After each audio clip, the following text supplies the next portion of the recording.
C'est tout un continent qui se distingue en ce moment, en témoigne l'effervescence autour de la Biennale de Dakar, où nous nous sommes rendus en juin dernier. Dakar, capitale de l'art contemporain, un reportage de Samuel Trazier, Gisela Mendonça et Niki Kwame. Tout au bout de la presqu'île du Cap-Vert, l'ancien palais de justice de Dakar au Sénégal. C'est ici que se retrouvent tous les 2 ans les amoureux de l'art contemporain à l'occasion de la Biennale de Dakar. Pendant un mois, les artistes du continent investissent la capitale sénégalaise et y exposent leurs œuvres. Cette année, 59 artistes et collectifs retenus pour l'exposition officielle. Des œuvres qui se découvrent sous différents supports: peinture, sculpture, installation, tissage textile, son et vidéo. L'exposition internationale attire les grands, mais aussi les petits. Ce jour-là, l'artiste sénégalais Khalidou Kassé et son équipe accueillent des centaines d'enfants venus de divers établissements de la ville de Dakar. Vous avez visité l'exposition, n'est-ce pas? Vous avez vu des images, des objets, des installations, des peintures et des sculptures. Vous allez maintenant, dans ce que nous vous donnons comme travail manuel, vous allez peindre ce que vous avez ressenti simplement. La Biennale est une belle opportunité pour non seulement sensibiliser les enfants, les écoliers, les étudiants par rapport à la création donc artistique contemporaine. Et cet atelier, c'est simplement art et intégration pour permettre à tous les enfants d'être dans un même espace et de partager leur créativité. C'est magnifique. Munis de pinceaux, de papier canson et de peinture, ces artistes en herbe mettent en exergue leur créativité. Et qu'est-ce que tu as voulu expliquer ici? Ici, j'ai voulu expliquer qu'il y avait beaucoup de choses qui sont passées en même temps, beaucoup d'émotions. C'est pour ça qu'il y a beaucoup de mélange de couleurs. Parmi ces jeunes se cachent peut-être de futurs grands artistes qui exposeront un jour à la Biennale de Dakar. La Biennale de Dakar, aussi appelée Dak-Art, est l'un des événements artistiques majeurs du continent. Depuis plus de 2 décennies, cette biennale contribue à révéler des talents d'une Afrique qui crée et innove. Des talents comme Barthélemy Togo et Freddy Tsimba, qui aujourd'hui exposent dans le monde entier des œuvres pouvant atteindre à plus de 50 millions de francs CFA. Car la biennale, c'est de l'art, mais aussi du business. Galéristes, collectionneurs, artistes, musées et fondations s'y donnent rendez-vous. Pour attirer de plus en plus de visiteurs, les organisateurs ne cessent de se réinventer en imaginant de nouvelles manières de raconter l'Afrique.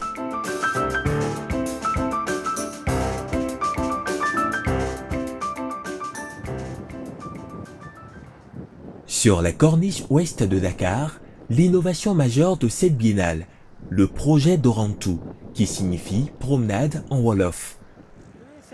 17 artistes ont été invités à concevoir des œuvres d'art monumentales, une initiative de M. Malik Ndiaye, directeur artistique du Dakar 2022, pour qui la biennale est un véritable levier de croissance pour les artistes. Le rôle que joue la biennale, c'est un rôle très positif pour la promotion des artistes, dans le sens où elle leur offre une plateforme de visibilité à partir de laquelle les artistes sont vus, approchés et puis suivis par des curateurs, par des musées, par des collectionneurs ou des galeristes. Ces photos lui serviront d'archives pour ses étudiants en histoire de l'art afin de leur montrer les techniques utilisées par les artistes et leur cheminement créatif. Les œuvres exposées ici ont chacune une histoire. L'artiste a exprimé des pas qui sont des décisions et un jour, chaque immigré a pris une décision de partir. Partir où? Partir ailleurs pour voir un Eldorado qui n'existe pas.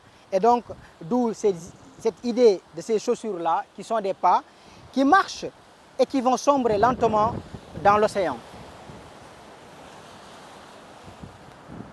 Le Dorantou vise à partager l'œuvre d'art avec le maximum de personnes sans être obligé de pousser une porte pour accéder à une exposition. Bonjour, vous êtes français? Quand Malik Ndiaye aperçoit des visiteurs, il ne manque pas de les approcher pour leur expliquer la symbolique des œuvres. Très intéressant, c'est différent, ça fait vraiment vivant, on voit ça tous les jours, aller au travail tous les jours, on voit l'art tous les jours, c'est vraiment... Oui, ça met l'art en évidence, je pense que ça vient démocratiser aussi, ça permet à tous les gens qui marchent dans les rues de pouvoir apprécier l'art, d'en apprendre plus. Pendant la biennale, les œuvres sont partout. Plus de 400 expositions à Dakar, mais aussi dans le reste du pays. Des œuvres marquantes comme celle de Yahiaba. Ce jeune sculpteur sénégalais, concepteur des pyramides sur le projet de Rantou, expose aussi en solo à l'hôtel de ville de Dakar. Ces sculptures, recouvertes de PVC, sont le fruit d'un long processus de création. Plusieurs étapes, parmi lesquelles le modelage, l'assemblage et la soudure. Pour moi, le processus de création, c'est ce qui a de plus essentiel dans la vie d'un artiste. Le fait de pouvoir créer, le fait de pouvoir partager des images privilégiées de joie, mais aussi de souffrance commune avec le plus grand nombre d'hommes possible.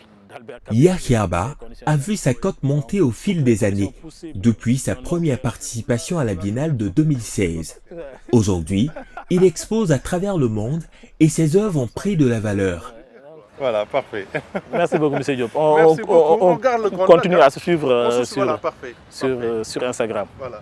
En général, mes œuvres coûtent 10 000 €, ce qui fait 6 500 000 francs CFA.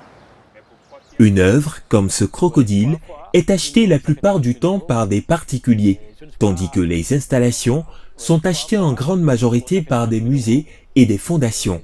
Mais il n'y a pas que.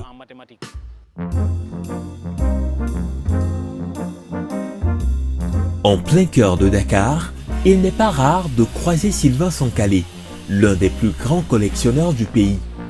Il se balade dans les galeries à l'affût de perles rares. Vous allez bien, hein? Bon, bah écoutez, je suis venu voir un peu le travail de notre ami Sambou Diouf.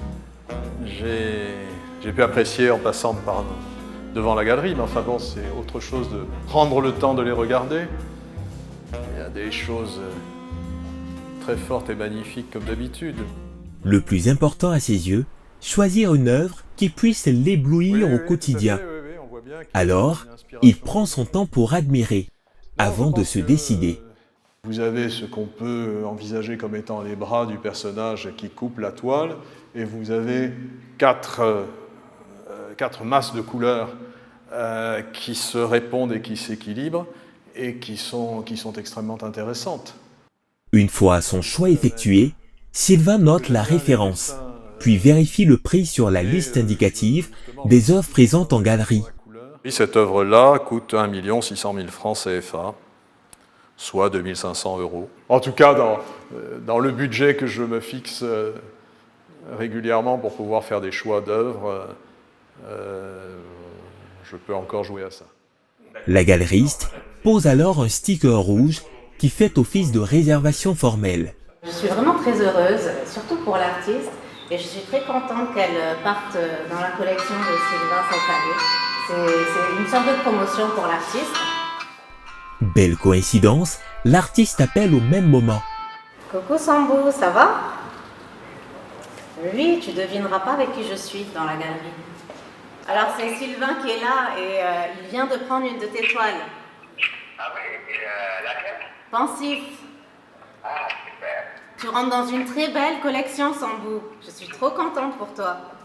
Ah non, moi... Il a dû avoir les oreilles qui sifflaient de voir qu'on parlait de lui comme ça, de cette manière-là. Le paiement pour acquérir cette œuvre se fera plus tard par virement. En tout cas, merci encore pour cette très belle exposition, c'est magnifique. Et puis à très bientôt, de toutes les façons, d'une manière ou d'une autre. Merci, à bientôt. La porte de la galerie fermée, Sylvain Sankhalé nous ouvre cette fois celle de son appartement. Cet ancien avocat au barreau de Dakar et de Paris, aujourd'hui collectionneur et amateur d'art contemporain, a fait de sa maison un véritable musée. J'ai finalement des œuvres un peu partout dans la maison, ce qui ne manque pas d'étonner les gens, puisque vous avez dans toutes les pièces, même dans les salles de bain, dans les chambres, etc., vous avez partout des œuvres. Et je ne peux même pas dire qu'il y en a certaines que je préfère plus que d'autres ou qu'elles doivent être là plutôt que là. Tout est une question d'ensemble, de rythme, d'harmonie. Et c'est ça qui fait leur valeur à mes yeux. Ces œuvres, si chères à son cœur, Sylvain Sancalé en prend soin, comme la prunelle de ses yeux. Dans son appartement, on peut compter environ 250 œuvres d'art contemporain et plus du double pour l'art traditionnel. Chacune des œuvres ici correspond à un coup de cœur et j'ai toujours un souvenir très précis des modalités d'acquisition de chacune de ces œuvres-là. Un nouveau coup de cœur va bientôt rejoindre sa collection.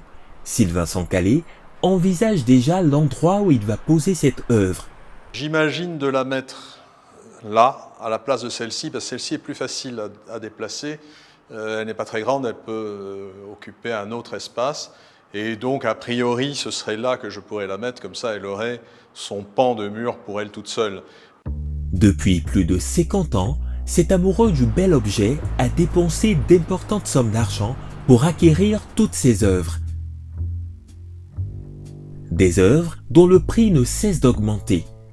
Car sur la scène internationale, les œuvres africaines sont de plus en plus plébiscitées. Un exemple marquant, le portrait de Tutu de l'artiste nigérian Ben Nvonvu, vendu 1,36 million d'euros à Londres en 2018.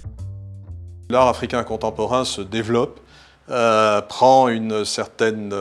bénéficie d'une certaine reconnaissance sociale, une certaine reconnaissance internationale, et c'est ce qui fait le bonheur des artistes eux-mêmes et éventuellement de ceux qui les aiment et qui aiment leur travail. Ce que vous pouviez acheter il y a 30 ans à 200 000 francs, aujourd'hui vous coûtera facilement, par équivalence, 2 millions de francs. Et pour se rendre compte que la donne a changé, direction l'une des galeries d'art les plus en vue du Sénégal. On mettra à jour pour la prochaine exposition les livres pour la sélection du store. Lors de cette biennale, l'œuvre qu'on a vendue, pièce, c'est-à-dire donc pas dans un ensemble, mais donc une œuvre individuelle, était à 15 000 euros hors taxe. Soit près de 10 millions de francs CFA. Ici, une œuvre peut coûter jusqu'à 65 millions de francs en fonction de la cote de l'artiste. Océane Arati, la fondatrice, a fait de cette galerie un véritable lieu de curiosité. Afin de permettre l'acquisition de certaines œuvres au grand public, elle a créé une boutique. On vit aujourd'hui avec les œuvres et donc là l'idée c'était vraiment que les gens puissent toucher, regarder, trouver ce qui leur plaît et pouvoir connaître aussi les prix donc, qui sont marqués de l'autre côté. On a des œuvres là, voilà, par exemple à 9 000 euros pièce, mais d'un autre côté vous pouvez avoir des œuvres qui sont toutes originales. On ne fait pas de la sérigraphie pour l'instant ni du print, mais donc des œuvres originales qui sont à 90 000 francs CFA. Toujours du même artiste. Toujours du même artiste. Donc le but, c'est vraiment de permettre aux gens, s'ils ont un coup de cœur sur une grande œuvre, mais qu'ils n'ont pas forcément les moyens de l'acheter, de quand même avoir quelque chose de l'artiste, tout en sachant que un petit format ou un dessin n'est en rien dévalorisant dans une acquisition. L'art accessible à tous, tel est le credo d'Océane Arati. Cette année encore, le Dakar a mis un coup de projecteur sur les talents du continent. Des talents prêts à conquérir un secteur en plein essor. L'art contemporain pesait près de 20% du marché de l'art en 2020-2021, contre 3% seulement en 2000-2001.